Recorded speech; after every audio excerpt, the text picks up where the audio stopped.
Right, friends, what we got here is a Homelite XL103. Lovely little chainsaw. Very similar to a XL76. Similar to an XL12, but a different series. I had a problem with the in here. Just rip this off.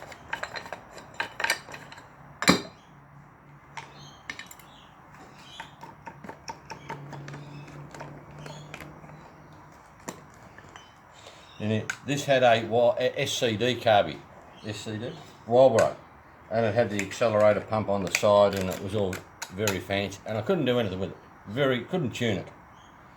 So I got a Tillotson off a XL12, but the XL12 carby needed I had to change the linkage on the carburetor, so I had to unpeen it, file it, and repeen this one, which is the original one off the 103, and soldered it on and peened it. So because this accelerator linkage pulls, and on the XL12 they push, so I had to do a mod on there.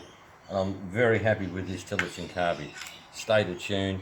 Both the screws react nicely to adjustment, so stayed attuned is good. I was in the wood. I was tuning.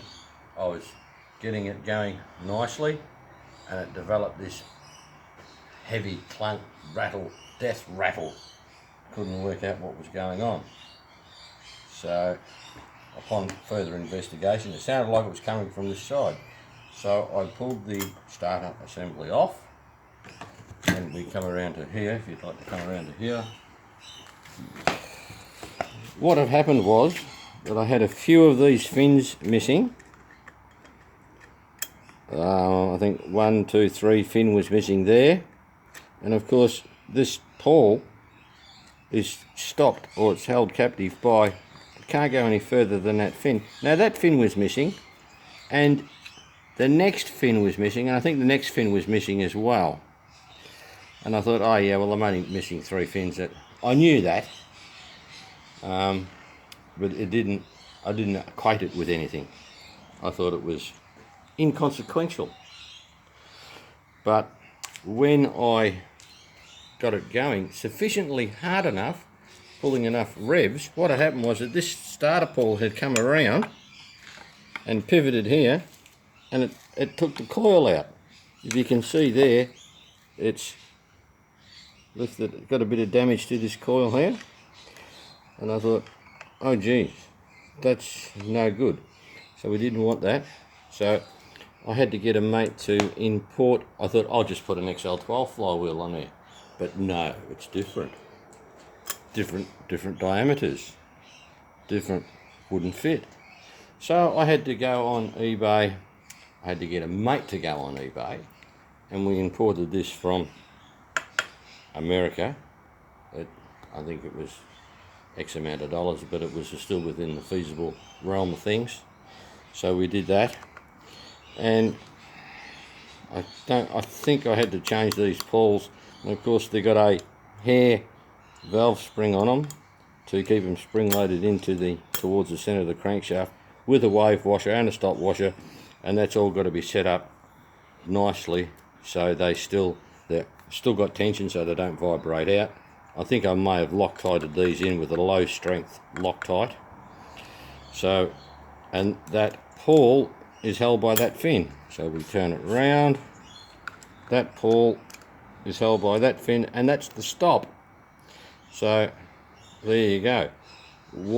This happened 12 months ago, but I just saw a mad Canadian do a similar YouTube, and it gave me the impetus to tell you my story of what happened to this one.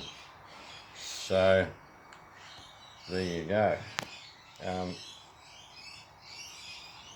So if you have an XL12 or a XL76, a 101, a 103, I don't know what model they run up to. Watch out to make sure that you've got fins opposite your starter pulls so this doesn't happen. And I saw on Buchan's one, the flywheel was pretty much destroyed. I think one of these bolts must have vibrated loose and been going around it and chewed everything up. So there you go. A couple of quick shout outs. I've got to say hello to Iron Horse and his crew there. Hope you're going well. Buchan and Hogan. Hope you're going well. Your part of the world. And Steve, Small Engines Saloon. Hope you're going well. I had a look at that oiling system on that. Very involved. I think that was designed by the fellow that designed the English motor car, because it's engineered. It's just too complicated. Like you say, I think NASA designed it. So there you go. Who else? A lot of Canadians in there. Of course, the person that got me into how-to YouTubes, Donny Boy in Canada again. Hope you're travelling well. Coming into our summer, so to be getting their winter. Yeah. When you're trying to start them, you always give this a bit of a index it and set it in. I've had a few people that just bolt it down over it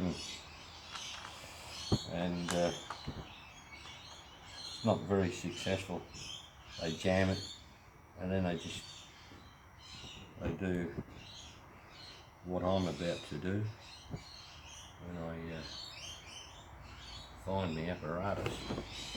But once again, I do persist. I'm working on this dust-free, unencumbered environment.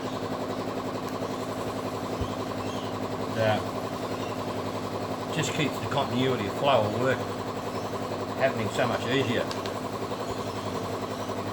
You don't tend to lose as many tools, you know. So here's the old rattle gun.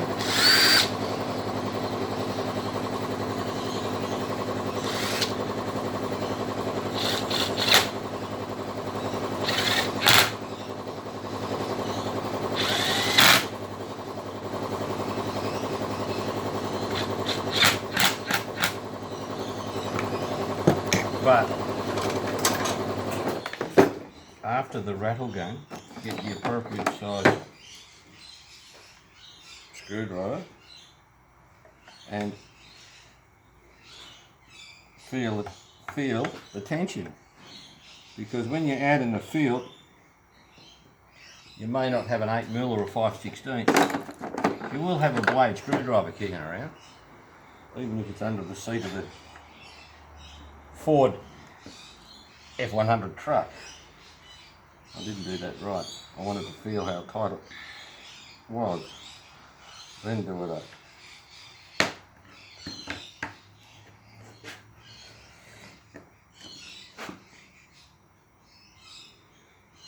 Right on it. There you go. So, but this one is adjustable. I think I got first gear, second gear, third gear, and I think that apparatus is good for about 60 foot-pounds. It almost does wheel nuts. It'll do wheel nuts on the small car, it doesn't do them on the F truck. So there you go.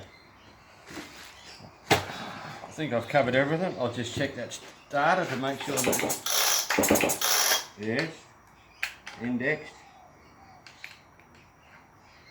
Line might.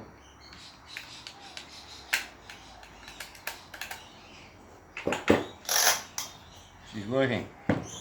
And another thing what I like to do with my starters is I like to run a thick diameter short string, and I don't like to have this too tight. I have them as limp as possible, because if you have them tight with pre-tension, by the time you put a skinny string on there that's that long and you're pulling it from there to there and you throw that arm out there, that's 4 foot or 5 foot, and that spring has got that's a lot of tension to put on an old spring.